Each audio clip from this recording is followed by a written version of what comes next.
ఓం నమో భగవతే వాసుదేవాయ. ఒక్క సెకండ్కి ఎక్కడికి వెళ్ళారు. ఓం నమో భగవతే వాసుదేవాయ. ఓం నమో భగవతే వాసుదేవాయ. ఓం నమో భగవతే వాసుదేవాయ. ఓం నమో భగవతే వాసుదేవాయ. చదువుతున్నది శ్రీమద్ భాగవతం నుండి స్కందం 3 అధ్యాయం 28. అధ్యాయం యొక్క శీర్షిక భక్తి యోగ అనుష్ఠానం యొక్క ఆదేశాలు. అంతేనా? భక్తి యోగ అనుష్ఠానం, కపిలదేవుడి యొక్క భక్తి యోగ అనుష్ఠానం.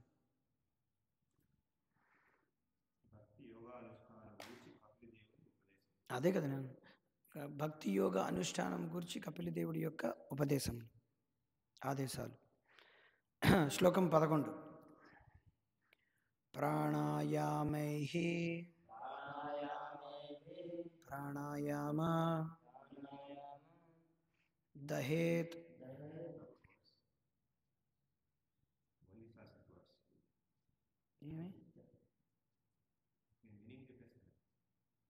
నేనేం చెప్పలేదు మీనింగ్.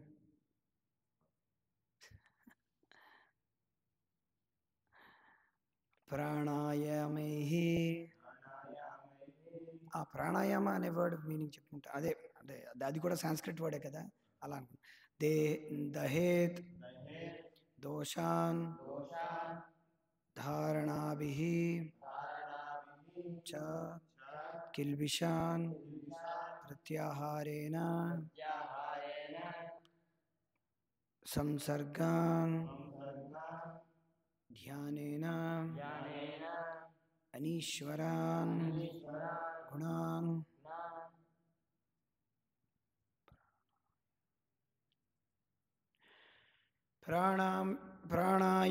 ప్రాణాయామైర్దహేత్ దోషాన్ ప్రాణాయామైర్దహేత్ దోషాన్ ధారణాభిశ్చ కిల్బిషాన్ ధారణాభిశ్చ కిల్బిషాన్ ప్రత్యాహారేణ సంసర్గాన్ ప్రత్యాహారేణ సంసర్గాన్ ధ్యానేనానీశ్వరాన్ గుణాన్ ధ్యానేనానీశ్వరాన్ గుణాన్ ప్రాణాయామైర్దహేత్ దోషాన్ ధారణాభిశ్చ కిల్బిషాన్ ప్రత్యాహారేణ సంసర్గాన్ ధ్యానేనానీశ్వరాన్ గుణాన్ ప్రాణాయామైర్దహేత్ దోషాన్ ధారణాభిశ్చ కిల్బిషాన్ ప్రత్యాహారేణ సంసర్గాన్ ధ్యానేనానీశ్వరాన్ గుణాన్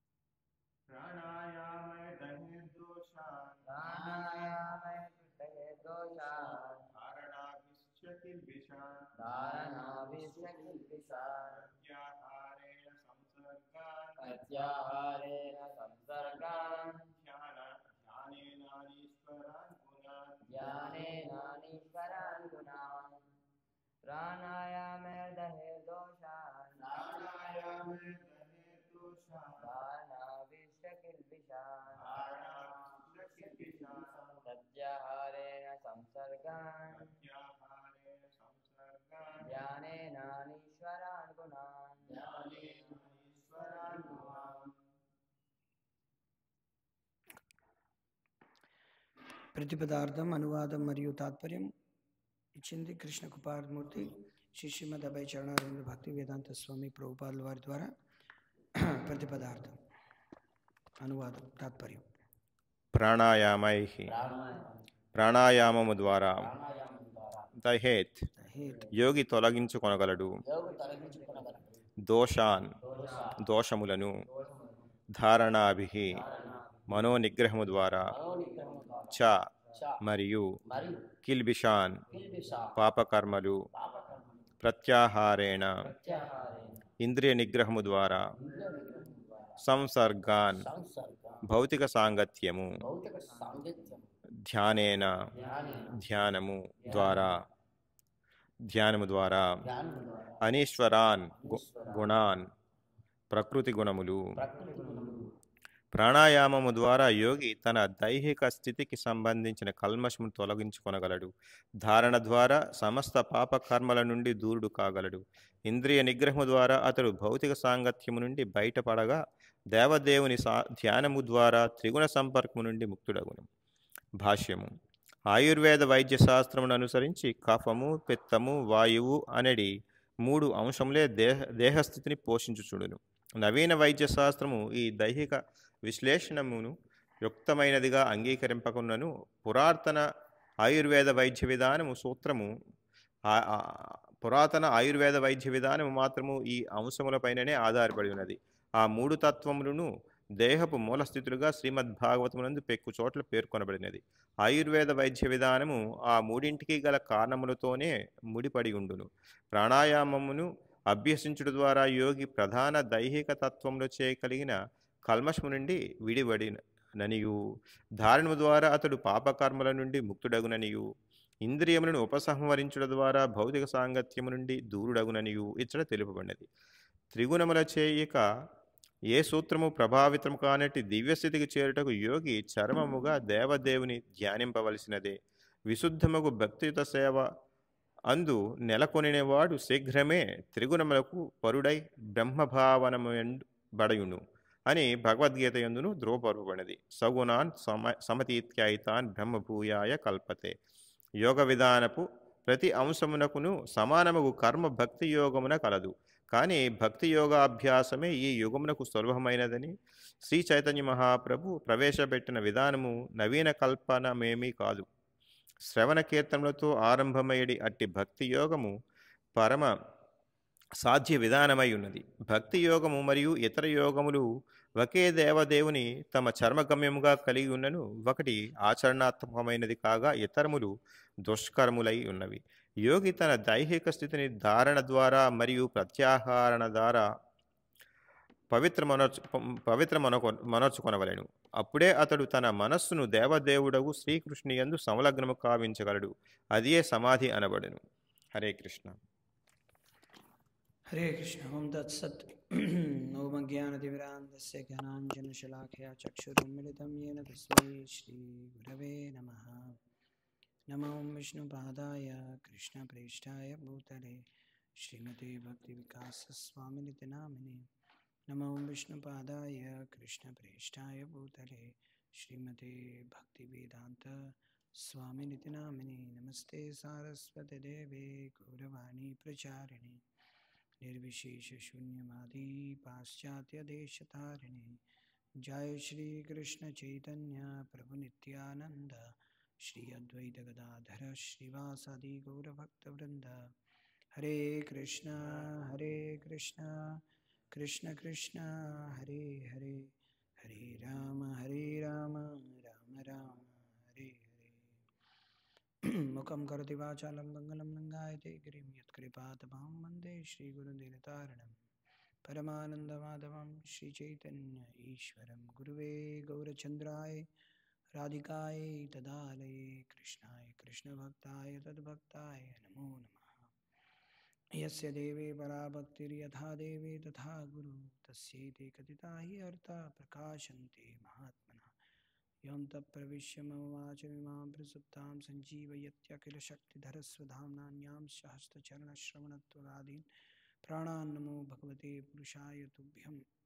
వాగీశాయస్య వదనే లక్ష్మీర్యస్య చ వక్ష యస్యాస్తే హృదये సంవిత్తం నస్యమహం వచే. కథాంచన స్మృతే యస్మిన్ దుష్కరం సుకరం భవేత్ విస్మృతే విపరీతం స్యాత్ కృష్ణ చైతన్య సమ్యక్.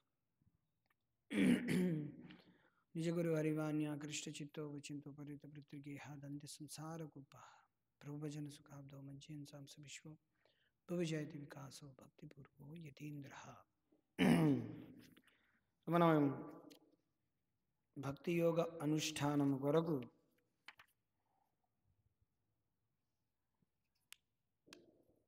భక్తి యోగ అనుష్ఠానం యొక్క ఆదేశాలు నిర్దేశాల గురించి కపిలదేవుడు తన తల్లి అయిన దేవహూతికి చెప్తున్నాడు అన్నమాట.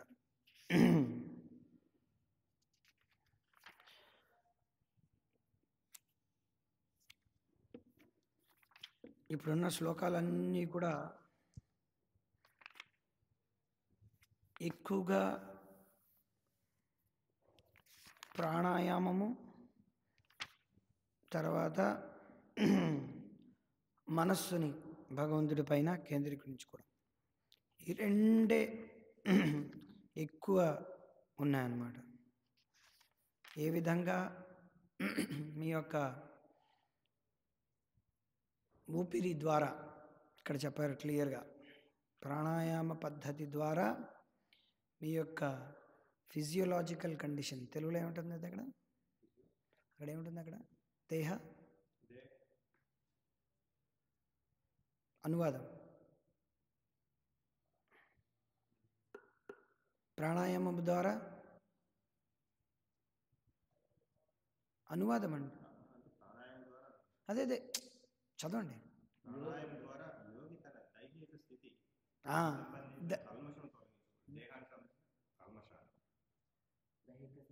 దైహిక స్థితి, దేహం యొక్క స్థితి, సింపుల్ అంటే ఫిజియోలాజికల్ కండిషన్, దాన్ని ఎలాగా కంట్రోల్ చేసుకోవాలనేది ఇక్కడ చెప్తున్నాడు.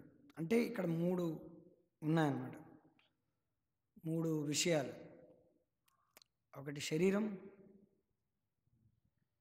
శరీరం అంటే ఊపిరి ఉంటుంది, ఊపిరి లేనిదే శరీరం ఉంటుందా? ఊపిరి లేకుండా శరీరం ఉంటుంది. సో అంగాలన్నీ ఉన్నాయి, మిగతా అవయవాలన్నీ ఉన్నాయి, కానీ ఊపిరి లేనిదే మనిషి బతకలేడు అనమాట. సో ఊపిరి చాలా ముఖ్యమైనటువంటిది. అందులోకి ధ్యానము ఇలాంటి ఆధ్యాత్మిక విషయాలు ఏవైతే యోగులు ఉన్నారో వాళ్ళకి ఊపిరి చాలా చాలా ముఖ్యమైనది. శ్వాస మీద ధ్యాస, కానీ ఇది ఎక్కడ కూడా శాస్త్రంలో లేదు. శ్వాస మీద ధ్యాస అది ఆరంభం మాత్రమే అని ఉందన్నమాట శాస్త్రంలో. అంతేగాని అదివే ఆరంభం, అదివే అంతిమం, అదే ఆఖరి, అదే ధ్యేయం, అది కాదనమాట. శ్వాస మీద ధ్యాస అనేది మొదట ఉండొచ్చు, అదే ఇక్కడ చెప్తున్నారు. కానీ శ్వాస మీద ధ్యాస ఎందుకు ఉండాలి? శ్వాస మీద ధ్యాస ఉండడం ప్రకారంగా మన యొక్క దేహస్థితి అనేది సక్రమంగా ఉంటుంది. దేహం ఉంటేనే కదా శరీరమాద్యం ఖలు ధర్మ సాధనం. చాలామంది మనం ప్రచారం చేస్తుంటే చాలామంది ఏమంటే ఈ శరీరాన్ని మనం ఏం చేయాలి, నెగ్లెక్ట్ చేసేయాలన్నట్టుగా, అంటే చాలా దీన్ని నిర్లక్ష్యం చేయాలనే ఒక ధోరణిలా కనిపిస్తుంది అన్నమాట మనం మాట్లాడేదంతా. చాలామందికి కొంచెం తప్పుడు అభిప్రాయపడతారు. ఇస్కాన్కి వచ్చిన వాళ్ళందరూ మనం ప్రచారం భగవంతుడి మీద ఉండాలి, మొత్తం అంతా చేయాలి అంటే ఏంటంటే మనం ఎప్పుడు కూడా భగవంతుడి యొక్క ధర్మం పాటించాలి, ఇది భగవద్గీత అంటుంటే శరీరానికి పెద్ద వీళ్ళు నిర్లక్ష్యం చేయాలి, మనస్సు పెద్ద ఇంపార్టెంట్ కాదు, శరీరం తర్వాత దైనిక కార్యాలలో మనం ఎలా తినాలి, ఎలా పడుకోవాలి, మన యొక్క స్థితి ఎలా ఉండాలి అనే విషయాలు అంత ఎక్కువగా మనం మాట్లాడమన్నమాట. ఎందుకంటే ఇక్కడికి వస్తారు చాలామంది, దీనిలో ఉండేటువంటి సమస్యలు బోల్డని ఉన్నాయన్నమాట. ఇప్పుడు వస్తారు కొంతమంది, ఏంటంటే వాళ్ళందరూ కూడా కొంతమంది హెర్బల్ కేర్ వాళ్ళే వస్తారనమాట. వాళ్ళు ఎప్పుడు జీవితంలో అంతా కూడా ఏమిటంటే హెర్బల్ ప్రోడక్ట్సే వాడతారు అన్నమాట. ప్రతిదీ న్యాచురోపతి, హెర్బల్ పతి, తర్వాత న్యాచురల్ పతి, తర్వాత ఇంకొంత వస్తారు ఏమిటిది సహజ వ్యవసాయ లక్షణం అన్నమాట. సహజమైనటువంటి వ్యవసాయం మాత్రమే చేస్తారన్నమాట వాళ్ళు. దానిలో వాళ్ళు positive energy, negative energy cosmic energy అని చెప్తూ ఉంటారు అన్నమాట. అంతా కూడా శరీరం కోసం అనమాట. ఈ శరీరాన్ని ఎలాగా నెగిటివ్ ఎనర్జీ రాకుండా పాజిటివ్ ఎనర్జీ రావాలంటే భూమిలో మనం చేత్తోనే తినాలన్నమాట. చేత్తో తింటే ఆ పాజిటివ్ ఎనర్జీ వైబ్స్, ఈ వర్డ్స్ అన్నీ వైబ్స్ వస్తాయి అనమాట. అంటే అన్నాన్ని చేత్తో కలుపుకొని అలా ముద్దని నోట్లో పెట్టుకొని మీరు ఎప్పుడైతే దాని మీద ధ్యానం చేస్తారో, వీడియోలు చూస్తే అలా మీరు ఎప్పుడైతే ఆ ప్రతి ఒక్క మీ పళ్ళ ద్వారా అన్నాన్ని అలాగా మసులుతూ ఉంటే అందులో ఉండే రసం అలాగా ఏమిటి అలాగా ఏమిటి కాకు దీనికి ఎక్కడ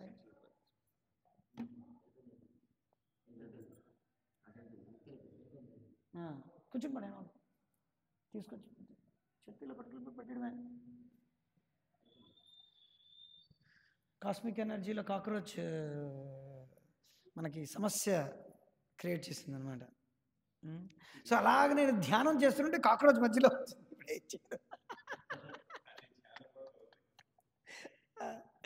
సో చెప్పొచ్చే మాట ఏంటంటే అలాగే అనమాట. You are what you eat. మీరు అస్తిత్వానికి గల కారణం మీరు ఎలా తింటున్నారు అంటారన్నమాట. అంటే ఏమిటంటే అసలు అంటే వాళ్ళు పెద్ద ప్రచారం కూడా చేస్తారు. ఈ డైటీషియన్స్, న్యూట్రిషియన్స్, ఆర్గానిక్ వ్యవసాయం, సహజ వ్యవసాయం చేసిన వాళ్ళు, ప్రకృతి వ్యవసాయం ఇంకా చెప్పాలని వీళ్ళందరూ ఏంటంటే ఇవన్నీ మాట్లాడతారనమాట. అంటే మనం చేత్తో అన్నాన్ని తినాలి, అన్నం చేత్తో తినిన తర్వాత అది తింటూ ఉంటే ఒక్కొక్క మెతుకు అలాగా దాని యొక్క రసం అనేది మనం కడుపులోకి వెళ్ళిన తర్వాత అలా ధ్యానం చేయాలి. ఈ సో ఫోకస్ నుంచి కిందకి వెళ్ళిన తర్వాత ఆ స్టమక్లో అది వెళ్ళి అలా సెటిల్ అవుతుంది. తర్వాత గురించి మాట్లాడదు అనమాట. ఏమవుతుంది అది ఏమవుతుంది, ఒక 3-4 గంటలు వెయిట్ చేస్తే అది మలం అవుతుంది అనమాట. అఫ్కోర్స్ దాని తర్వాత అది మలమైన తర్వాత మలం అనేది ఎర్రగా ఉందా, సాలిడ్గా ఉందా, దీనికి కొంతమంది ఎక్స్పర్ట్లు అన్నారు. నీళ్ళగా వస్తుందా లేకపోతే గట్టిగా వస్తుందా, పింట్రికలా వస్తుందా, దీనికంటూ కొంతమంది శాస్త్రవేత్తలు ఉన్నారనమాట. ఇవన్నీ ఏమిటంటే శ్వాస మీద ధ్యాస వచ్చేటువంటి సమస్యలు అన్నమాట. నెగిటివ్ ఎనర్జీ, పాజిటివ్ ఎనర్జీ ఇవన్నీ ఉన్నాయి, కరెక్టే. కాకపోతే అదివే జీవితం కాదనమాట. మనం ఏం చేసుకున్నాం, మన జీవిత శైలిని అంతటినీ ఎడాపెడ వాయించి పారేసామన్నమాట ఇష్టం వచ్చినట్టు. ఇప్పుడు మనం ఏమిటంటే మళ్ళీ మనం సహజ జీవనం, సింపుల్ లివింగ్, మళ్ళీ ఇవన్నీ అంటూ ఉంటే మనకేమిటంటే ఇస్కాన్ వాళ్ళు ఇలా ప్రచారం చేసేసరికల్లా ఏమనిపిస్తుంది అంటే ఇవన్నీ నెగ్లెక్ట్ చేయాలనిపిస్తుంది అన్నమాట. కానీ ఒకవేళ మనం ఈ రకంగా ప్రచారం చేస్తే దీనిలో పడి అసలు విషయం మర్చిపోతారనమాట.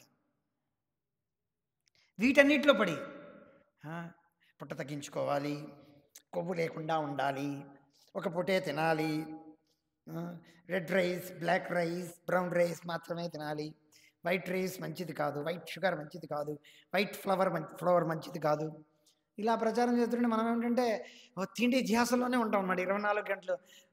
ఈరోజు వైట్ రైస్ నేను తిన్ను, వైట్ రైస్ నేను అస్సలు తిన్ను, వైట్ రైస్లో ఫుల్గా వేస్తారంటారు అనమాట, ఫుల్గా వేస్తారు, నేను తిన్ను. సో వీటన్నిటిలో పడి ఏంటంటే మనం ఏంటంటే మన యొక్క కఫ పిత్త వాయువు, ప్రభు అది అదే రాస్తున్నారు కదా ఆయుర్వేదంలో. అంటే ఏమిటంటే కఫ పిత్త వాయువుని బాగా మెయింటైన్ చేసుకోవాలన్నమాట. లేకపోతే ఎన్ని సమస్యలు ప్రభు, ఎన్ని సమస్యలు, మనం జపం కూడా చేయలేము. కానీ వీడు జపంలో మాత్రం శుభ్రంగా పడుకుంటాడు. ఇన్ని రకాలుగా మనం జపంలో పడుకోవడం. సో ఇదంతా ఉంది. సో అందుకే ఏంటంటే మనం ఎక్కువగా అటు వెళ్ళిపోకూడదు, ఎక్కువగా ఇటు వెళ్ళిపోకూడదు అన్నమాట. అదనేది ఏంటంటే అది ఉండాలి, సహజ జీవనం అనేది ఉండాలి. తర్వాత ఇవన్నీ ఉండాలి. ఎందుకంటే ఇప్పుడు ఉన్నటువంటి వాతావరణంలో ముఖ్యంగా చెప్పాలంటే అందరికీ మైండ్ కాన్సన్ట్రేషన్గా ఒక అస్థిరత్వం ఉండడానికి గల కారణం వాళ్ళ జీవన విధానం అనమాట. అస్థిరత్వం అనమాట. ఎందుకు వాళ్ళు మెడిటేషన్ వైపు వెళ్తున్నారు? ఎందుకు ఈ సో కాల్డ్ పెద్ద పెద్ద సో కాల్డ్ గెడ్డాలు, మీసాలు, తలకి ఇది గుడ్డలు, వేరే గుడ్డలు వేసుకున్న గురువులందరూ కూడా ఎందుకు ఇంత పెద్ద పెద్ద పెద్ద పెద్ద సిటీల్లో ఎందుకు ఇంత ఫేమస్ అవుతున్నారు? ఎందుకంటే ప్రజల యొక్క అస్థిరత్వం చూసి వాళ్ళు ప్రజల యొక్క అస్థిరత్వం యొక్క జీవితాన్ని వీళ్ళు క్యాష్ చేసుకుంటున్నారు అనమాట. As simple as that. ప్రజల యొక్క అస్థిరత్వమైనటువంటి జీవితాన్ని వీళ్ళు ఎలాగ బిజినెస్ చేసుకోవాలో దాని మీద కొంతమంది యోగా ద్వారా, కొంతమంది క్రియాయోగా ద్వారా, కొంతమంది ధ్యాన యోగం ద్వారా, కొంతమంది థర్డ్ ఐ అని ఇంకో మూడో, కొంతమంది లింగ భైరవి అంటాడు, ఒకడేమో కైలాసం అంటాడు, ఒకడేమో శివుడి యోగా అంటాడు. ఇప్పుడు ఇప్పటికి ఇష్టం వచ్చనమాట, ఎవడికి ఏది కనిపిస్తే వాళ్ళు ఉన్నారనమాట. అంటే ఇది డిపార్ట్మెంటల్ స్టోర్లు అనమాట. లోపలికి వచ్చామంటే చాలు, వాడు ఒకలాగా చెప్తాడు ఒక గురువు, వీడికి ఇంకోటిలా చెప్తాడు, వాడు సహజ యోగా అంటాడు, క్రియాయోగా అంటాడు, ఆ పద్ధతి అంటాడు. మీరందరూ ఇలాగ ఏమీ కొంతమంది ఇవేమీ చేయగలరు, మీ లైఫ్ని ఎంజాయ్ చేస్తే చాలు అంటాడు ఒకడు, వాడు ఒక గురువే. సో ఏమీ చేయగలరు మీరు జీవితంలో, just experience, live your life fully. మీ జీవితాన్ని మీరు అనుభవించండి, అనుభవపూర్వకంగా ప్రతిదాన్ని. ఎందుకు జీవితం యొక్క లక్ష్యం ఉంటుంది, జీవితానికి ఒక గమ్యం ఉంటుంది, అలా ఎందుకు అనుకోవడం? ఎవడైతే బాగా అనుభవిస్తున్నాడో వాడెవడో కూడా ఇలా ఆలోచించడం అన్నమాట అని చెప్పి చెత్త విధ ప్రగల్భాలన్నీ పలుకుతారన్నమాట. దీనికి అట్రాక్ట్ అయిన వాళ్ళు, చదువుకున్న వాళ్ళు, ఐఐటి, ఎన్ఐటి, బిఐటి, పొఐటి, ఈ టీటీలు ఉన్న వాళ్ళందరూ ప్రతి కంపెనీలో, కాలేజీలో ఈ రోజుల్లో ఏంటంటే వాళ్ళందరూ కూడా మంది వాడు ఎక్రానిమే రాసుకుంటారు. మూడే మూడు ఎక్రానిమ్లు అనమాట. అంటే ఐఐటి మూడే కదా, ఐఐటి ఈజీగా జ్ఞాపకం వచ్చు, ఎంఐటి ఈజీగా జ్ఞాపకం ఉంచుకోవచ్చు. అలాగా ఈ మూడే అనమాట. గీతం అంతే ఒకటే, మూడే వర్డ్లు అనమాట, ఈజీగా జ్ఞాపకం ఉంచుకోవచ్చు. అందుకే మనం కూడా మన వీడియోలకి మూడు వర్డ్లు అనమాట, ఎక్కువ వర్డ్లు పెట్టుకుంటాం, ఎక్కువ వర్డ్లు జ్ఞాపకం ఉంచుకుంటాం అనమాట. This is psychology. ఎందుకంటే వాళ్ళ మనసు అస్థిరంగా ఉందన్నమాట. ఎంత అస్థిరంగా ఉందంటే 3 వర్డ్ల కన్నా ఎక్కువ జ్ఞాపకం ఉంచుకోలేరు అనమాట వాళ్ళు. 3 వర్డ్లు సద్గురు అంతే. ఏం చెప్తున్నారు, శ్రీ అంతే. వాడి ముందు పేరు పెద్దగా ఉండదు, శ్రీ అంతే, ఎక్కువగా జ్ఞాపకం ఉంచుకోకూడదు అనమాట. ఇలాగే ఫేమస్ అవుతుంది, బ్రాండ్ లాగా అనమాట. సో పాయింట్ ఏంటంటే, ఇదంతా ఏంటంటే మన యొక్క జీవన విధానాన్ని మనం కావాలనే ఏంటంటే మనం తాను చేసుకున్న కొంత ఇంకోటి ఎవడో చేసింది కొంచెం అన్నట్టుగా ఈ బ్రిటిషర్లు, ముస్లింలు, ఈ ముఘల్స్ వీళ్ళందరూ మనకు వచ్చి మన సనాతన ధర్మం మీద అటాక్ చేసి భగవద్గీత, భాగవతం నుంచి బయటకు తీసుకొచ్చి మనకేంటంటే మన ఆవుల దగ్గర నుంచి బయటకు తీసుకొచ్చి, సహజ జీవితం నుంచి బయటకు తీసుకొచ్చి, మనకి మొన్సాంటో కెమికల్స్, అశుద్ధమైనటువంటి వాతావరణం, పట్టణాలలోకి వెళ్ళడం. పట్టణంలోకి ఎవరు ఉండేవారు కాదనమాట. అసలు పట్టణం అంతా నిర్మానుష్యంగా ఎక్కడో ఇల్లు అక్కడ ఉందంటే ఎక్కడో ఉండేవారు అనమాట. పల్లెల్లోనే గుగ్గు గుగ్గు అని ఉండేవారు అనమాట. అన్నేసి ఆవులు, అన్నేసి మేకలు, అన్నేసి ఉండేవన్నమాట. ఎక్కడ పడితే అక్కడ నీళ్లు, ఎక్కడ పడితే అక్కడ సహజంగా వాళ్ళు ఉండేవారు. ఒక్కడి ఇలా కొడితే చాలు వాడు ఎక్కడికో పడిపోయేవాడు అనమాట, అంత ఉండేవారు. సో ఇవన్నీ వదిలేసి అందరూ కూడా ఈ సహజ జీవనం అంతా వదిలేసి ఎక్కడికెక్కడికో వెళ్ళిపోయారనమాట. కొంతమంది పెళ్ళిళ్ళని, డబ్బులని, పిల్లల్ని చూసుకోవాలని, అదని ఇదని. చివరికి ఏమైందంటే ఏ రకంగా మనం వచ్చామంటే ఇప్పుడున్నది ఏంటంటే ఓన్లీ లివింగ్ అనమాట. మనం ఇప్పుడు కాస్తో కూస్తో ఒక బెల్లం భార్యని, పిల్లల్ని సిటీలో వాడు ఉంచి, వాడి భార్య పిల్లలకి ఏదో రకంగా కలుషితమా ఇదేదో కదా పెంచి పోషించి వాళ్ళని ఏంటంటే ఒక కొలికి తీసుకొచ్చాడంటే వాడంత పెద్ద సుప్రీం హీరో, మెగా స్టార్ ఇంకోటి లేడనమాట. వాడు స్టార్ అనమాట, వాడు పెద్ద స్టార్ అనమాట.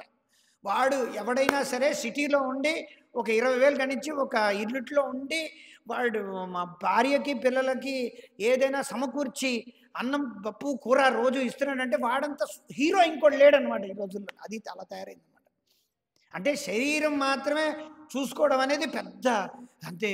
అంటే అందుకే పిల్లలందరూ వాడు పెద్ద పెద్ద చదువులు చదివి ఎక్కడైనా సెటిల్ అయిపోయి పెద్ద డబ్బులు సంపాదించడం వాడంతా అంటే అసలు ఎంత టాలెంటెడో అనుకుంటారనమాట వాడు.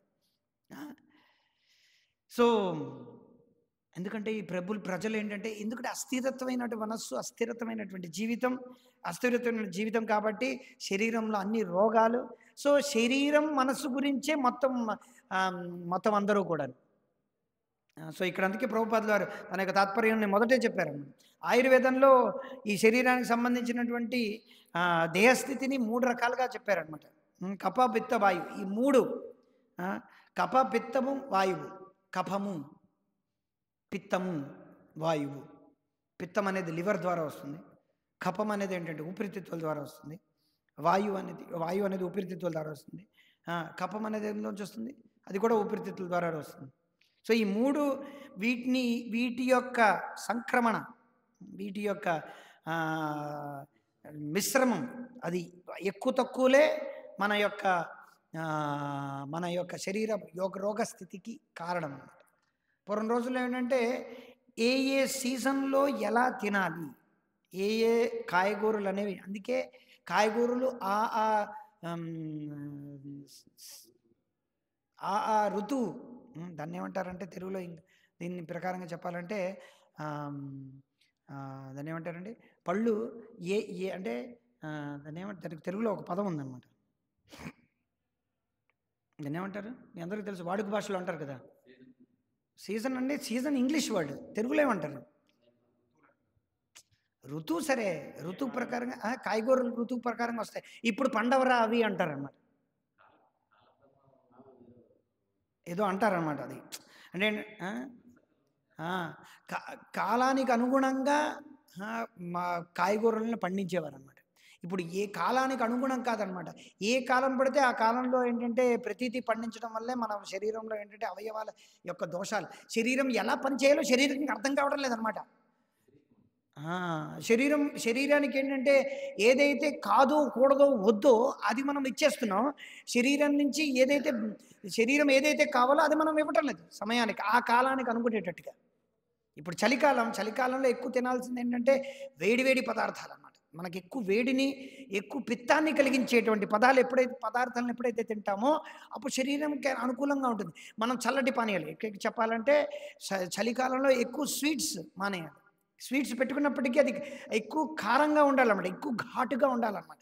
ఇంకా చెప్పాలంటే అల్లం కానీ, ఇంకా చెప్పాలంటే టర్మరిక్ అంటే పసుపుతో చేసినటువంటిది, మిరియాలతో చేసినటువంటిది, ఇవి ఎక్కువ తినడం వల్ల ఏమిటవుతుందంటే శరీరంలో మనకేంటంటే పిత్తము పెరిగి మన శరీరం ఏంటంటే ఇప్పుడు సమపాళనలో ఉంటుందన్నమాట. కఫం ఇవ్వడం వల్ల మనకు అనవసరమైనటువంటి మన యొక్క ఊపిరిలో ఏంటంటే ఇన్ఫెక్షన్ ప్రారంభమయ్యి మనకేంటంటే దోషం అనేది వచ్చేస్తుంది అన్నమాట. ఇది ఒక ఎగ్జాంపుల్ మాత్రమే. సో ఎక్కువ వేడిగా ఉందంటే, బయట వాతావరణం వేడిగా ఉందంటే చల్లటి పానీయాలు, చల్లటివన్నీ అలా అని చెప్పి ఫ్రిడ్జ్లో పెట్టేసి చల్లటివి తినడం కాదనమాట. అది కాదనమాట. సహజంగానే చల్లగా ఉండేటట్టుగా ఏదైతే ఉంటుందో అది మనం తినాలన్నమాట. మనలో ఆ పదార్థాలన్నింటిలోని భూమి, ఏమిటిది అగ్ని, భూమి, తర్వాత వాయువు, తర్వాత ఏంటిది తర్వాత ఇవన్నీ ఈ పంచభూతాలు ఉండేటువంటి పదార్థాలు ఎప్పుడైతే మనం తింటామో శరీరానికి అవి అనుకూలంగా ఉంటాయన్నమాట. అది ఎవరికి అసలు నేను మాట్లాడుతున్నానే కానీ నాకు కూడా తెలియదు అనమాట, ఏమిటి తినాలి ఏమిటి తినకూడదని. ఏది పడితే అది చిన్నపిల్లలు అనమాట, ఏది పడితే అది నోట్లో తోసేసుకోవడమే, కుడితి ఉంది కదా అని కడుపులో పోసేసుకోవడమేనమాట. మనకు తెలియటం లేదు ఏమిటి తినాలి, ఎలా తినాలి. పూర్వకాలంలో ఆ ప్రకారంగా తిని వాళ్ళు మర్చిపోయారు. వాళ్ళకి కొత్త గొప్ప మనకిప్పుడు మన అనుభవం ప్రకారంగా మనం తింటున్నామే కానీ కొన్నిసార్లు బిరుసు కొట్టేస్తుంది అనమాట. మనకి తుమ్ములు వస్తుంటాయి, జలుబు వచ్చేస్తుంది, మనకు జ్వరం వచ్చేస్తుంది. సో అది మనకి అర్థం కావడం లేదు. మనం అనుకుంటాం మన శరీరం ప్రకారం మనం తింటున్నాం ఇదేనే, కానీ మనకి తెలియదు అనమాట. పరిపూర్ణమైన జ్ఞానం ఇప్పుడు ఎవరికీ లేదనమాట, అలా తయారైందనమాట. సో దీనివల్ల ఏంటంటే ఎవడైతే ఎక్కడైతే పడుతుందో వాడు ఆ డాక్టర్ ఫేమస్ అయిపోతాడు అనమాట. సో ఆ రకంగా మనం అంటే సైకలాజికల్గా ఏంటంటే అందుకే మన మనస్సు మీద ఏంటంటే ప్రభావం చూపిస్తుంది అనమాట. దానివల్ల ఏంటంటే మన మనస్సు ఏంటంటే అస్థిరంగా ఉంటుందన్నమాట. దాంతోపాటు మన ఫోన్లు, దాంతోపాటు కంప్యూటర్లు, దాంతోపాటు చుట్టుపక్కల ఉన్న వాతావరణం, దాంతోపాటు ఈ జల కాలుష్యం, తర్వాత వాయు కాలుష్యం, శబ్ద కాలుష్యం, ఎన్నో రకాల మనసు కాలుష్యం, అన్ని రకాలైనటువంటి ఇవన్నీ కాలుష్యాలు మన తిండితో ముడిపడి మొత్తం అంతా కూడా ఒక కిచిడీలా అయిపోయి మనం ఏంటంటే భగవంతుడి పైన ఏమాత్రం ధ్యానం ఉంచలేకపోతున్నాం అన్నమాట. సో మనం చూడొచ్చు మన యొక్క స్థితి ఎంత దయనీయమైనటువంటి స్థితిలో ఉందండి. ఏదో ప్రభుపాదుల వారు ఏంటంటే ఇక్కడ మనకి ఆయుర్వేదం గురించి ఆయన మనకి ఒక అందులో బిందువులో ఒక చిన్న అంశం మనకి ఇస్తున్నారే కానీ దీనికి ఎంతో టాలెంట్ అవసరం అన్నమాట. దీనికి ఎంతో నేర్పరితనం అవసరం. వీటన్నీ తెలుసుకొని ఆ ప్రకారంగా ఇది చేయడానికి. ఇదంతా ఏంటంటే వర్ణాశ్రమ విభాగంలో ఎన్నో మా వేదాల యొక్క శాస్త్రాల యొక్క అంగాలు ఎన్నెన్నో ఉన్నాయన్నమాట. దాని ప్రకారంగా ఒక వ్యక్తి ఎప్పుడైతే జీవనాన్ని గడుపుతాడో ఇవన్నీ ఎందుకు అలా జీవనాన్ని గడపడం, శుభ్రంగా తిని బొజ్జ పెంచుకొని శుభ్రంగా పడుకోవడానికి, ఇంద్రియ తృప్తి బాగా చేయడానిక, సాత్వికమైనటువంటి ఇంద్రియ తృప్తి చేయడానికి కాదనమాట. ఇదంతా ఎందుకు కృష్ణుడు 3 గుణాల ప్రకారంగా తిండి ఉంది, 3 గుణాల ప్రకారంగా ఆలోచన ఉంది, 3 గుణాల ప్రకారంగా ఒక వ్యక్తి ఎలా తింటాడనేది 3 గుణాల ప్రకారంగా కృష్ణుడు 18వ అధ్యాయంలోని 17వ అధ్యాయంలో అన్ని విశ్లేషాత్మకంగా ఎందుకు చెప్పాలి? ఎందుకంటే శరీరం అనేది మనకు చాలా ముఖ్యమైనది. అది ఆ యొక్క ప్రభావం అనేది మనసు పైన పడుతుంది. ఆ మనసు పైన ఉన్నటువంటి ప్రభావం మన యొక్క దైనిక జీవితంలోనే మన కోరికల మీద పడుతుంది అనమాట. అందుకే ఎవరికి ఎందుకు అంత ఇంట్రెస్ట్ లేదు? ఎందుకు అంత ఇంట్రెస్ట్ లేదంటే వాళ్ళ మనసు స్థిరంగా లేదనమాట. మనసు స్థిరంగా ఉంటారు. వాళ్ళ యొక్క తిండి, వాళ్ళు ఎవరితో సంగం చేస్తున్నారు అది కూడా అనమాట. వాళ్ళు ఎలా తింటున్నారు అనేది వేరే విషయం. వాళ్ళు ఎవరితో సంగం చేస్తున్నారు దాని ప్రకారంగా వాళ్ళు తింటారనమాట. వాళ్ళు ఎలా సంగం చేస్తున్నారు, దదాతి ప్రతిజ్ఞాతి, వాళ్ళు ఏ రకంగా ఇచ్చిపుచ్చుకుంటున్నారు, ఏ రకంగా తింటున్నారు, ఎవరితో ఉట్టే బెట్టే ఖాతే పీతే సోతే అంటారనమాట హిందీలో. అంటే ఎవరితో కూర్చుంటున్నావు, ఎవరితో లేస్తున్నావు, ఎవరితో తింటున్నావు, ఎవరితో ఇచ్చిపుచ్చుకోవడం చేస్తున్నావు, ఆ తర్వాత ఎవరితో పడుకుంటున్నావు, ఎలా ఉంటున్నావు, ఎలా రాత్రి పడుకున్నావు, ఎలా పగలు పడుకున్నావు, ఇవన్నీ మన మనసు పైన ప్రభావం చూపిస్తాయి ఖచ్చితంగా. మన కోపం రావడానికి, మనం కోపంలో ఉండడానికి అన్నిటికీ కారణం అని ఏంటంటే మనం తిండేటువంటి తిండి, మనం ఉండేటువంటి వాతావరణం, మనం సంఘం, మన యొక్క పుస్తకాలు ఏమిటి చదువుతున్నాయి, ఇవన్నీ అన్నమాట. సో చివరిగా ఏంటంటే మనం ఇవన్నీ ఏంటంటే మన మనస్సుని ఈ రకంగా సైకలాజికల్ కండిషన్ ఎప్పుడైతే చేస్తామో అప్పుడు ప్రాణాయామం అనేది వర్కౌట్ అవుతుంది అన్నమాట. లేకపోతే సిటీలో కూర్చొని నేను ఐటీ ఇండస్ట్రీలో ఇప్పుడు మా గురువుగారు వస్తున్నారు, సుదర్శన క్రియాయోగం చేశాను, ఇప్పుడు ఈ 18 గంటలు పని చేస్తాను, where is a workshop at 2 o'clock Guruji is coming అని చెప్పి ఇలా ట్యాగ్లు ఇలాగ వాళ్ళందరూ వేసుకొని గంగిరెద్దుకి తగిలించినట్టుగా ఇలాగ ట్యాగ్లని తగిలించి వాళ్ళందరూ ఇలా కూర్చుని పోతారనమాట. ఇలా కూర్చొని ఆర్ యూ ఫీలింగ్ నా బొంద ఫీలింగ్, నాకు ఒక సింటాక్స్లే గుర్తొస్తున్నాయి. ప్రోగ్రామ్ ఎర్రర్, నా ఐటీ గోల్స్, నేను కట్టిన లోన్స్, మా భార్య, మా పిల్లలు, వాడికి డైపర్లు ఎన్ని కొనాలి, ఆవిడికి ఎన్ని బట్టలు కొనాలి, షూ కొనాలి, రేపొద్దున సంక్రాంతి వస్తుంది, రేపొద్దున గుడ్ ఫ్రైడే వస్తుంది, రేపొద్దున ఈ ఈదుల్ ఫితర్ వస్తుంది, ఏమిటి వాళ్ళందరూ ఇవన్నీ నా బుర్రలో ఉన్నాయి. నేనేమిటి ధ్యానం చేసేది, నా పొందా. సో ధ్యానం, ప్రాణాయామం, వాట్ ఈస్ దిస్? సో మనం జీవిత శైలియే సరిగ్గా లేదు. అందుకే వాళ్ళు ఏంటంటే ఇదంతా అయిన తర్వాత we have a book table over there which has organic rice, which has organic lentils, which has organic ghee, organic, everything is organic, take everything, take your house, make ఒకటి 4,000 5,000 6,000 పోటీ కొట్టు అంతే. అబ్బా I'm eating organic food, I'm eating organic ghee అని కూడా, organic vegetables. వాడు ఎక్కడి నుంచి 1,500 కిలోమీటర్ల దగ్గర నుంచి అక్కడి నుంచి ఫ్లైట్లో తీసుకొచ్చాడు అనమాట అవన్నీ ఆర్గానిక్. ఇవన్నీ 2,000 3,000 కిలోమీటర్ల నుంచి ఫ్లైట్లో తీసుకొచ్చి మంచి ప్యాకెట్లలో పెట్టి, మంచి, ఎందుకంటే అవన్నీ కూడా ప్లాస్టిక్లో పెట్టకూడదు కదా, మంచి క్లాత్ కవర్లో మంచి ఆర్గానిక్ రీసైక్లబుల్ ప్యాకేజ్లో పెట్టి దానికి ఉండాల్సిన హొంగులన్నీ పెట్టిన తర్వాత అక్కడ పెట్టి మీ చేత ఒక 4,000 రూపాయలు చెక్ అలా స్వైప్ చేయిస్తే అబ్బా నేను ప్రాణాయామంలో సూపర్గా ఉన్నాను అనుకుంటుంటారు అనమాట. నా అంతటి దిద్దంతుడు ఈ లోకంలో ఎవడూ లేడు, నేను సాధించాను, మా గురువు గారు అంతటి లేదు. గురువు గారికి వీడు ఒక 4,000 పెట్టి కొనుక్కొని వీడి ప్రాణాయామంలో ఏమిడొచ్చో తెలియదు. గురువు గారి మీద ఏంటంటే ఒక 30 లక్షలు చదివించేస్తాడు అన్నాడు ఆయనకు ఉన్న పాలంగానే. ఇలా వాళ్ళందరూ కూడా పెద్దవాళ్ళు అయిపోతుంటారు. గోశాలు, ఈసాలు, ఆసాలు ఒక 3,000 4,000 కిలోమీటర్ల దూరంలో ఒక 200 ఎకరాల స్థలం తీసుకొని అక్కడ శుభ్రంగా ఉంటూ శుభ్రంగా ఇది చేస్తారనమాట. సో చెప్పొచ్చే మాట ఏంటంటే ఇవన్నీ ఏంటంటే జస్ట్ శరీరాన్ని సమంగా ఉంచుకోవడానికి, మనం ఏంటంటే మన మనసుని సమంగా ఉంచుకోవడానికి అనమాట. కానీ ఎప్పుడైతే మనం భగవద్భక్తిని పెంపొందించుకుంటామో, ఎప్పుడైతే ప్రభుపాదుల వారు ఇచ్చినటువంటి నిర్దేశాల ప్రకారంగా మన జీవితాన్ని అట్లీస్ట్ అవలంబిస్తామో ఆటోమేటిక్గా ఏంటంటే యుక్తాహార విహారస్య యుక్త చేష్టస్థ స్వప్నభో ఏంటి యుక్తాహార విహారస్య యుక్త చేష్టస్య కర్మషు యుక్త స్వప్నావబోధస్య యోగో భవతి దుఃఖద. ఇవన్నీ చేసామండి, ఇవన్నీ శుభ్రంగా ఎలాగా అంత నిర్మలమైందన్నమాట లైఫ్. ఇంకా అలాంటప్పుడు చాలా డబ్బు గల వాళ్ళ దగ్గర బోళ్ళను ఉన్నాయి, వాళ్ళు తినేదంతా ఆర్గానికే, వాళ్ళ దగ్గర డబ్బు ఉంది, ఉండేదంతా నిర్మలమైన ఏసీ వన వాతావరణం, ఒక్క దోమ కూడా కుట్టదు.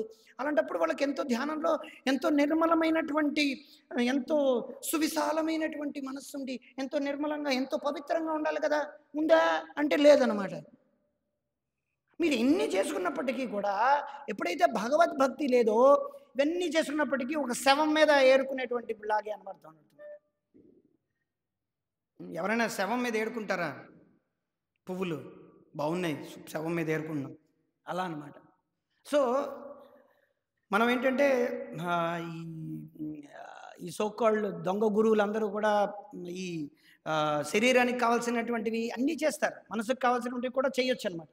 కాకపోతే మనం భగవంతుడు అంటే ఎవరు, నేనెవరు, నేనెందుకు పుట్టాను, జీవితం యొక్క లక్ష్యం ఏంటి, అసలు నేను ఎందుకు కష్టపడుతున్నాను, ఎందుకు నాకు ఈ దుఃఖం అనేది వస్తుంది, అసలు శరీరం ఎందుకుంది, అసలు నేను ఎందుకు మరణం అనేది ఉంది, అసలు మరణం అంటే ఏంటి, మరణం తర్వాత జీవితం ఉందా అనే విషయాలు ఎవరు ఆలోచించలేదు అనమాట. అందరూ నేను హిందూ, నేను ముస్లిం, హిందూ నేను ముస్లిం హిందూ క్రిస్టియన్ ఇలాగనే ఈ శరీరం యొక్క దీనిలోనే పడుతున్నారే తప్ప అసలు ఎందుకుంది ఇవంతా ఆ విషయం ఎవరు కూడా ఆలోచించలేదు అనమాట.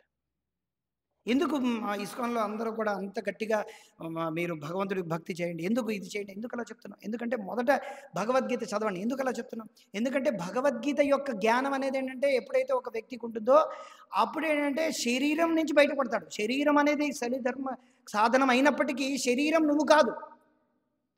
మనస్సు అనేది భగవంతుడి పైన ధ్యానం ఉంచడానికి ప్రకృతియే కానీ మనసు నువ్వు కాదు. సో దాన్ని బట్టి ఏమిటంటే మనం ఎప్పుడైతే భగవంతుడి పైన భగవద్భక్తిని పెంపొందించుకుంటామో అప్పుడు ఆటోమేటిక్గా ఏమిటంటే ఈ 3 గుణాల నుంచి బయటపడగలం అనమాట. మనం కప్పపిత్త వాయువుని బాగా చూసుకోవాలని చూసుకుంటున్నాం కానీ మన యొక్క 3 గుణాలు మనల్ని బాగా ఇచ్చేస్తున్నాయి అన్నమాట.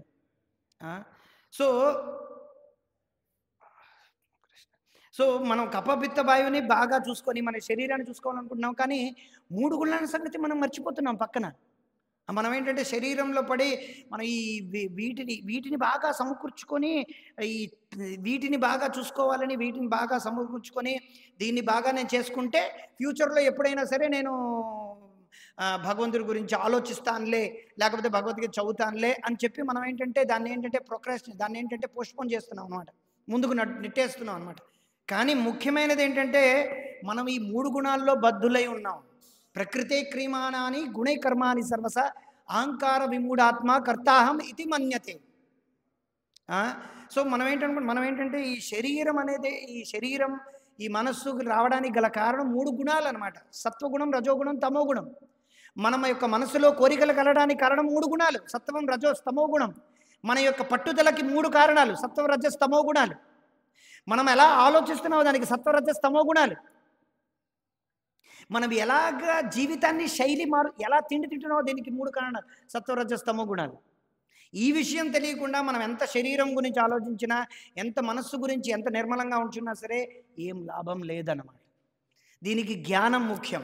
ఇతి జ్ఞానమాఖ్యాతాత్ గుహ్యాత్ గుహ్యతరమాయ విమృశేత దశేషేన యథేశసి తథాకురు అన్నారు. సో కృష్ణుడు ఏమిటి చెప్తున్నాడు భగవద్గీతలోని?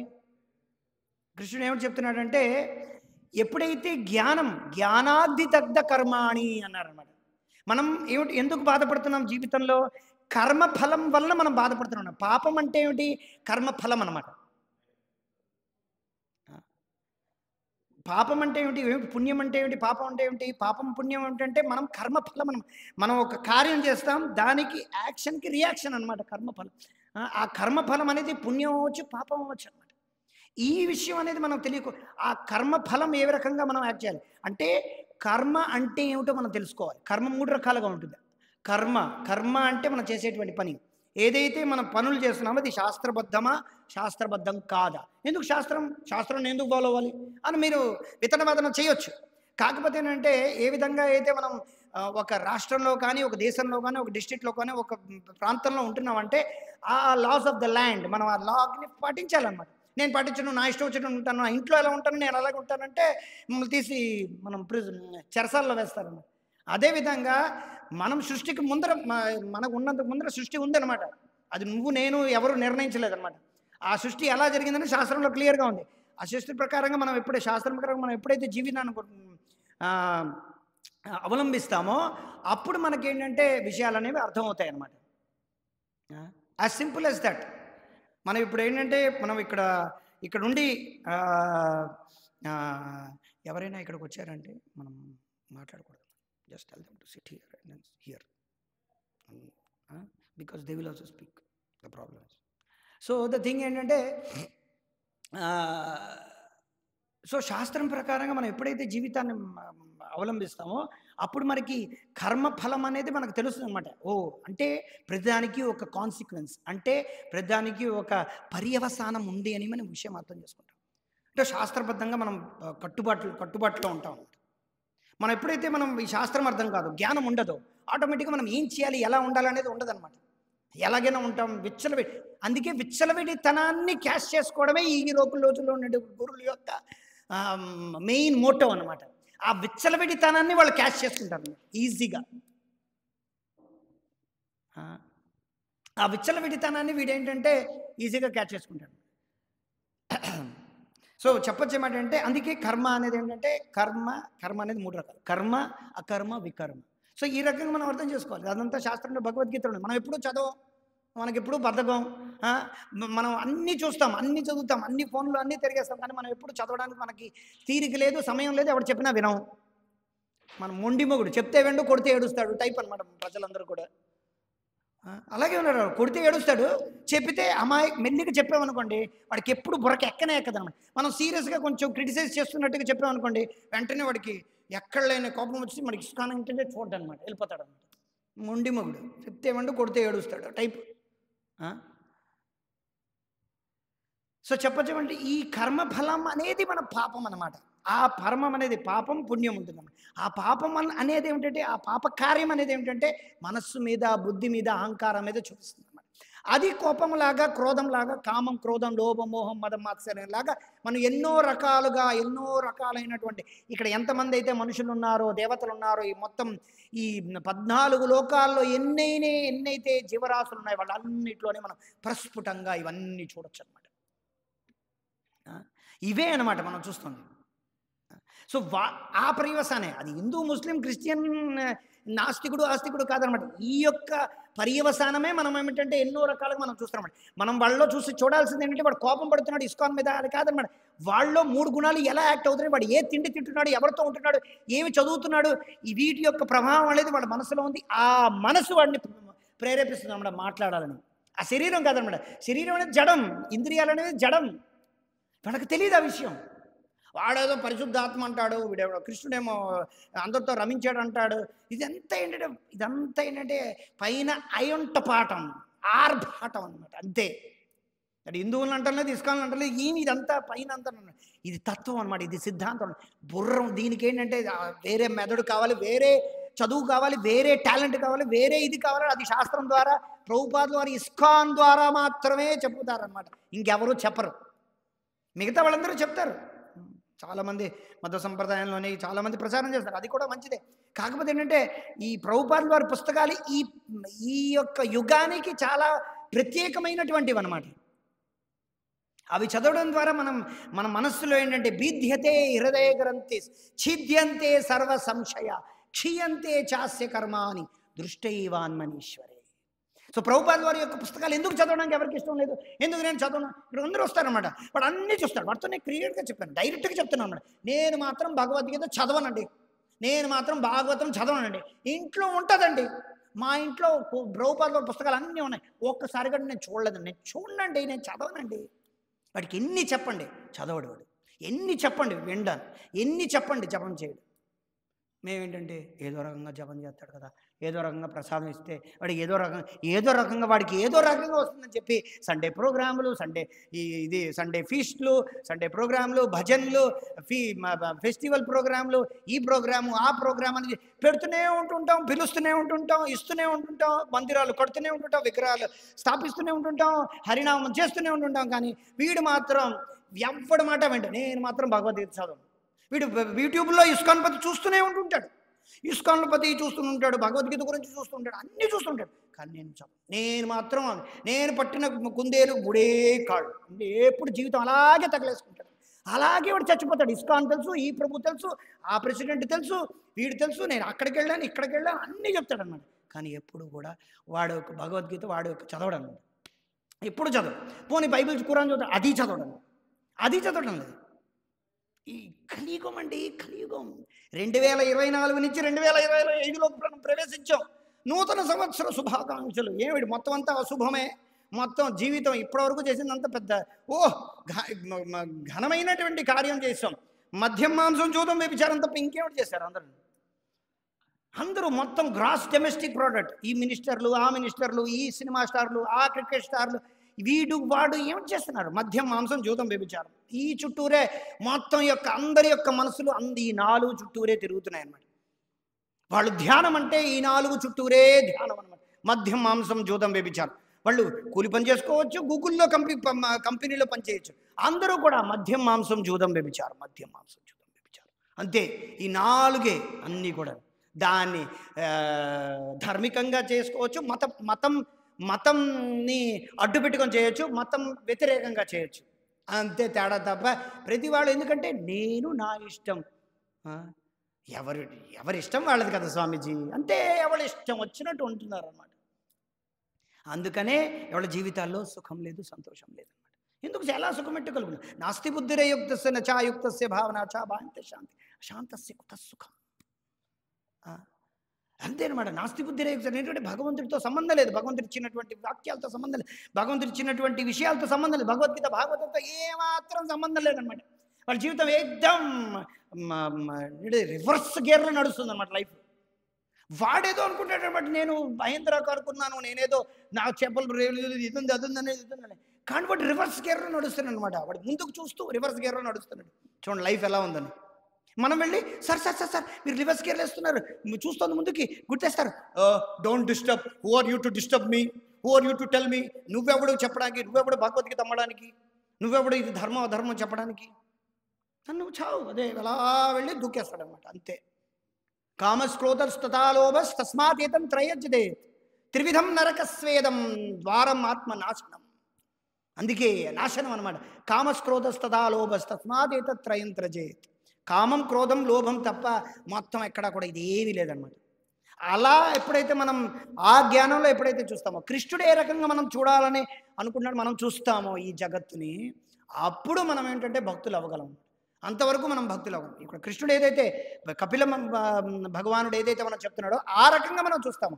ప్రభుపాదులు ఇచ్చినటువంటి తాత్పర్యాల ప్రకారంగా మనం ఎప్పుడైతే జీవితాన్ని చూస్తామో, ఎప్పుడైతే మన జీవితాన్ని అవలంబిస్తామో, అప్పుడు మనకి ఏంటంటే ఏమైనా దోషాలు, ఎందుకంటే మనం ఎన్నో రకాలుగా చేసి వచ్చాం కాబట్టి అదంత ఈజీగా పోదనమాట. శరీరం యొక్క ప్రాబ్లం కానీ, మనసుతో సమస్య కానీ, ఇవన్నీ అంత ఈజీగా పోవన్నమాట. జన్మలు పడతాయి. సో అవన్నీ ఏంటంటే మెల్లిమెల్లిగా మనం ఎప్పుడైతే క్రియాబద్ధం చేస్తామో ఆటోమేటిక్గా లైఫ్లో ఏంటంటే మనకి ఆధ్యాత్మిక సంతోషం అనేది వస్తుంది. భౌతికమైన సంతోషం వచ్చినా రాకపోయినా అంత పెద్ద విశ్లేషణ చేయాల్సింది. ఎందుకంటే ఇదంతా దుఃఖాలేమ శాశ్వతం. నాప్నుమంతి మహాత్మాన సంసిద్ధిం పరమాంగత. ఇదంతా ఏంటంటే ఆ బ్రహ్మ భువనాలోక, ఇది మనం చదువుతుండాలి. ఆ బ్రహ్మ భువనాలోక పునరావర్తినో అర్జున నాప్నుమంతి మహాత్మాన సంసిద్ధిం పరమాంగతి ముదాదిగ్ర వీతరాగ భయక్రోధ. కృష్ణుడు ఎన్ని ఇన్స్పిరేషన్. అసలు మనం చదువుతుంటే భగవాను వాచలో ప్రతి శ్లోక ఇన్స్పిరేషనే. శ్రీ భగవాను వాచ ప్రతిదీ. అందుకే కృష్ణుడు చెప్తున్నాడు, తత్వోత్విష్ట పరంతప, నువ్వు లేచి యుద్ధం చేయని చెప్తున్నాడు అన్నమాట. ఉటినే చెప్పలేదు. అది అర్జునుడికి మాత్రమే చెప్పాడు, నాకు చెప్పలేదు. అర్జునుడికి మాత్రమే నా భగవద్గీత అంతం చేశాడు, నాకేటి చెప్పలేదు. నీకు పిలిచి చెప్తారు, రారా నాన్న నువ్వు భగవద్గీత నేర్చుకో, కృష్ణుడు అందరికీ చెప్తాడు అనమాట. భగవద్గీత అర్జునుడికి చెప్పి మనందరికీ చెప్తున్నాడు. ఎన్ని చెప్పినా సరే ప్రజలు అర్థం చేసుకోలేదు. కానీ మనం ఎప్పుడైతే భక్తులుగా మనం దీన్ని అవలంబించి సమాధి స్థితి. సమాధి స్థితి అంటే ఇలా కూర్చొని ఉఫ్ అని ఊదుకోవడం కాదనమాట. సమాధి స్థితి అంటే ఈ విషయాల్ని పదే పదే పదే మనం గుర్తు చేసుకుంటే మాంచయో వ్యభిచారేణ. ఇక్కడ ప్రభుపాదులు వారు అంటే 14వ అధ్యాయం. ఏ అధ్యాయంలో ఉన్న శ్లోకం అది? మాంచో అవ్విచారేణ భక్తి యోగేన సేవితే సగుణాన్ సమితి ఏతాన్ బ్రహ్మభూయాయ కల్పతే. ఏ శ్లోకం? 14వ అధ్యాయం 28వ శ్లోకం. సో ఈ శ్లోకంలో ఏం చెప్తున్నారంటే 19వ అధ్యాయం 28 కాకపోవచ్చు.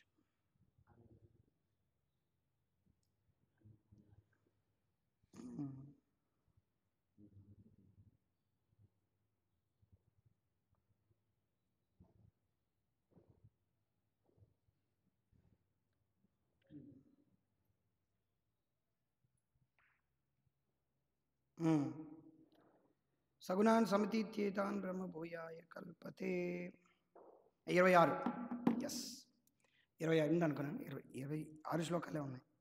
27 28 ఉంది, కాకపోతే 27 శ్లోకాలు. ఓకే, 26. సో మాంచో వ్యభిచారేణ భక్తి యోగేన సేవతి. ఎందుకు ఈ శ్లోకం ప్రభుపాదులు వారు చెప్పారు? ఎందుకంటే ఇక్కడ 3 గుణాల గురించి ప్రస్తావించారు కాబట్టి మనం అర్థం చేసుకోవాలి.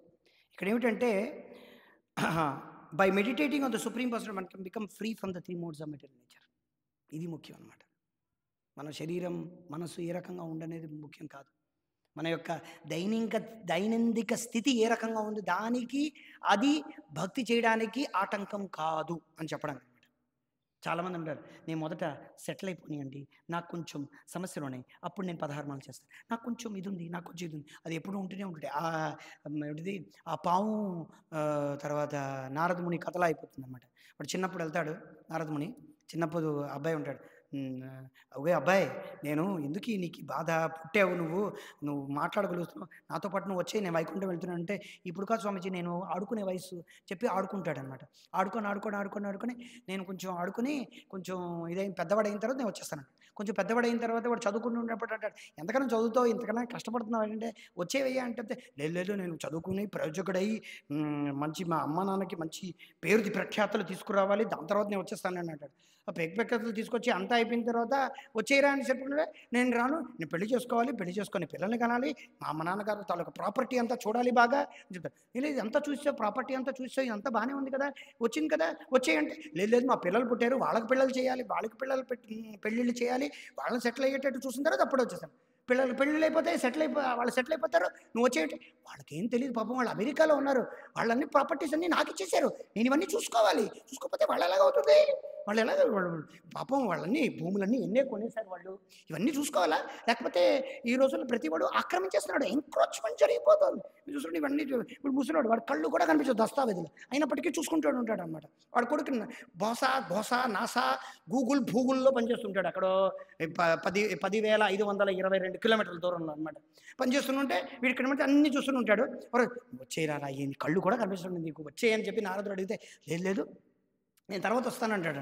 ఈ మధ్యలో నారదుడు వాడు వచ్చిన తర్వాత వాడు వెతుకుతూ ఉంటారు, వీళ్ళందరూ బలోపని ఏడుస్తుంటారు. ఏమయ్యా ఆయన ఎక్కడికి వెళ్ళారంటే, ఆయన కూడా శవం అయిపోయాడు, చచ్చిపోయాడు అంటారు. చచ్చిపోయిన తర్వాత వాడు ఎక్కడి నుంచి బౌ అంటున్నాడు అనమాట. బౌ అంటే ఏమయ్యా నువ్వు ఇక్కడ ఉన్నావంటే ఏం చేస్తాను, మొత్తం అంతా వీళ్ళందరూ ఇష్టం వచ్చినట్టు ఇచ్చేసేస్తున్నారు, నేను ఇంటికి కాపలా కాస్తున్నాను, ఎందుకైనా మంచిది, లేకపోతే వాళ్ళు ఎక్కడ పడితే ఎక్కడికి వెళ్ళిపోతున్నారు, ఏది పడితే అదే వచ్చేస్తుంది, ఇంటికి నేను కాపలా కాస్తున్నాను, కుక్కలా కాపా కాస్తున్నాను అన్నాడు. కుక్కలా కాపలా కాస్తుంటే కొన్ని రోజుల తర్వాత మళ్ళీ నారదుడు వచ్చింది, అది కుక్క కూడా లేదనమాట. ఏమైందని సరిగ్గా పాములా బుస్సు నేను ఇక్కడున్నానండి. ఏమయ్యా ఇక్కడ పాములా తయారయ్యో ఏమిటైందనంటే, ఏమీ లేదు, వీళ్ళందరూ ఏమిటంటే అనవసరంగా నా యొక్క ప్రాపర్టీ అంతటినీ ఇచ్చేసేస్తున్నారు, ఆ ప్రాపర్టీని రక్షణగా ఉండాలంటే పాముగా కూర్చున్నాను అని అంటాను. ఇది నీతో ఇలా కాదని చెప్పి, ఇదిగోటి ఇక్కడ పాములా ఉన్నాడు, వీడిని కొట్టేయండి చంపేయండి అని చెప్పి ఆ పాముని ఏం చేస్తారు, కర్ర పట్టుకుని కొట్టేస్తారు అనమాట. సో అది మన పరిస్థితి అనమాట. మనం పాములా కూడా అయిపోయినా సరే మనం ఇక్కడ స్థితి వదలం అనమాట. మనం ఎన్ని చేసినా సరే అవ్వదనమాట. అందుకే కృష్ణుడు ఏం చెప్తున్నాడు, మాంచయో అవ్యభిచారం. అందుకే మనం ఏంటంటే భక్తి అవ్యభిచారం, వ్యభిచారమైనటువంటి భక్తి చేయకూడదు అనమాట. ఇక్కడ వ్యభిచారం అంటే ఏంటి, వేరే ఎన్నో ధ్యానాలు, ఎంతమందో దేవుళ్ళు అనమాట. ఎంతమందో దేవుడు కాదు, ఒకటే దేవుడు, భగవంతుడు ఒకడే భర్త, గతిర్భర్త ప్రభు సాక్షి, భగవంతుడు ఒక్కడే అనమాట. సో ఆయనకు మాత్రమే మనం భక్తి చేయాలి. భక్తి అంటే కృష్ణ భక్తి, మిగతాది ఏది భక్తి కాదనమాట. అది కామం, దేశ కామం, అమ్మ కామం, తల్లి తండ్రి కామం. ఈ రెండు కామమే. తల్లిదండ్రికి తల్లి కొడుకుల మీద, కొడుకుల మీద, కొడుకు కూతురికి అమ్మ మీద, ఎంత కామమే. కామం యొక్క ప్రతిరూపాలే ఇవంతా కూడా. భగవంతుడి మీద ఉన్నటువంటి ప్రేమ ఎప్పుడైతే ఉంటుందో అందరి జీవనం మీద ఉంటుంది. అందరి మీద ప్రేమే, అందరికీ చూపిస్తాం అన్నమాట. ఎవరికి హాని చేయమన్నమాట. అది ఆటోమేటిక్. అప్పుడు మంచోయో అవ్యవిచారణైన భక్తి యోగేన సేవితి. అది భక్తి యోగం ద్వారా మాత్రమే అది లభిస్తుంది అనమాట. అది కర్మయోగం ద్వారా, ధ్యాన యోగం ద్వారా రాదనమాట. ఎందుకంటే కర్మయోగంలో కర్మ చెయ్యాలి, దాంట్లో ఫలాన్ని అందజేయాలనే ఒక ఆకాంక్ష ఉంటుంది. ప్రభుపాదులో చెప్పారు. జ్ఞానయోగంలో జ్ఞానం స్వీకరించాలి, మోక్షాన్ని పొందాలనే ఒక ఆకాంక్ష ఉంటుందన్నమాట. ధ్యాన యోగంలో సిద్ధి పొందాలి, ఈ మనస్సుని బుద్ధిని కంట్రోల్ చేసుకోవాలి అనే ఒక ఆకాంక్ష ఉంటుందన్నమాట. కానీ కృష్ణ భక్తులు ఏమిటి, మన మనస్సు శరీరం అంతా వదిలేసి భగవంతుడు మాత్రమే శరణం శరణ్యం గతో ముకుందం పరిహర్తు కర్తం. అంతే, భగవంతుడు మాత్రమే శరణం. ఆయనే శరీరాన్ని చూసుకుంటాడు, ఆయనే ఇది చూసుకుంటాడు, ఆయనే మనస్సును చూసుకుంటాడు, ఆయన మీదే మన యొక్క ధ్యానం అన్నమాట.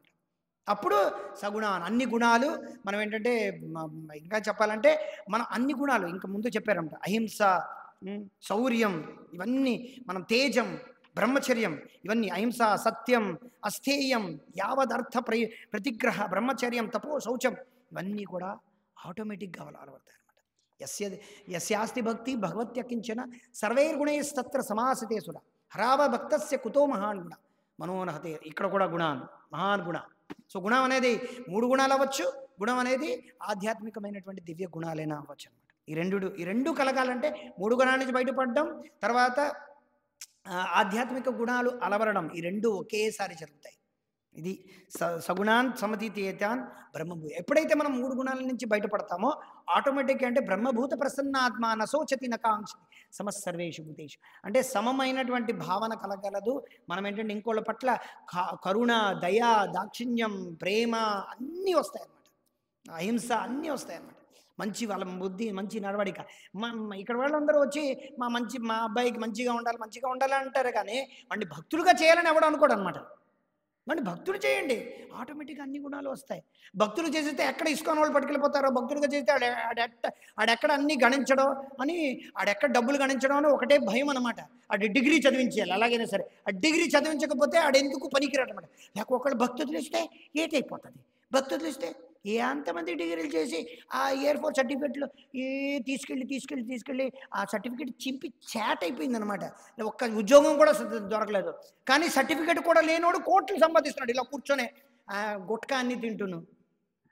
కర్మ వచ్చిందంటే కర్మ కొద్దీ మనకి డబ్బులు రావాలనుకుంటే మనకి ఏమిటి గట్టిగా ఉన్న తింటున్న పదార్థం తింటున్నా సరే మనకి ఏంటంటే దవడలు విరగవు అనమాట. అరటిపండు తింటున్నా సరే మన కర్మ చెడి పాపం పుచ్చింది, పాపం పండిందంటే అరటిపండు తిన్నా సరే దవడలు విరిగిపోయాయండి ఎవడికో. అలా అని చెప్పి ఏమీ చేయకుండా ఉండకూడదని కాదనమాట ఇక్కడ అర్థం.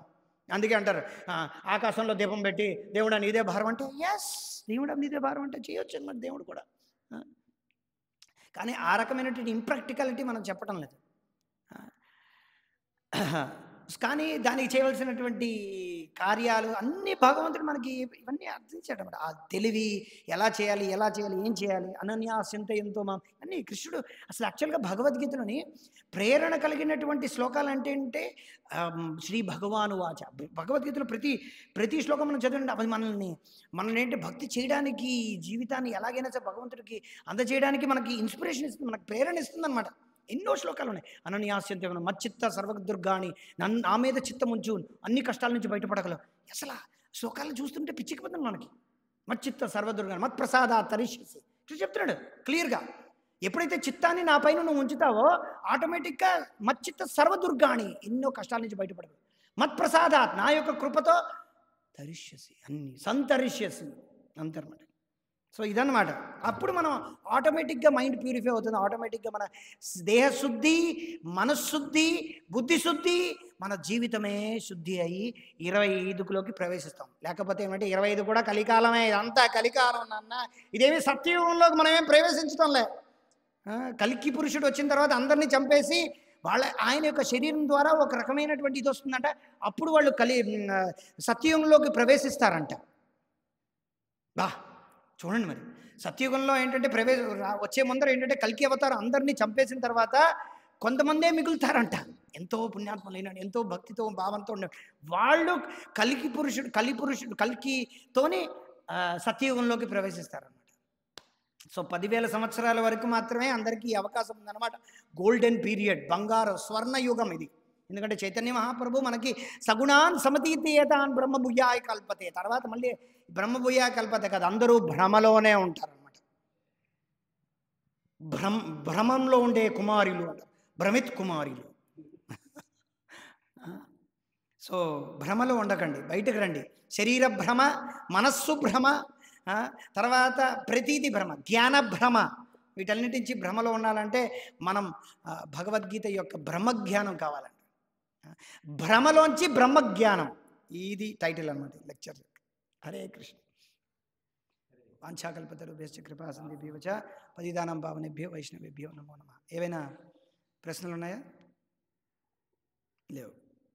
శిల ప్రభుపాద్ కీ జాయ్, శ్రీమద్ భాగవతం కీ జాయ్.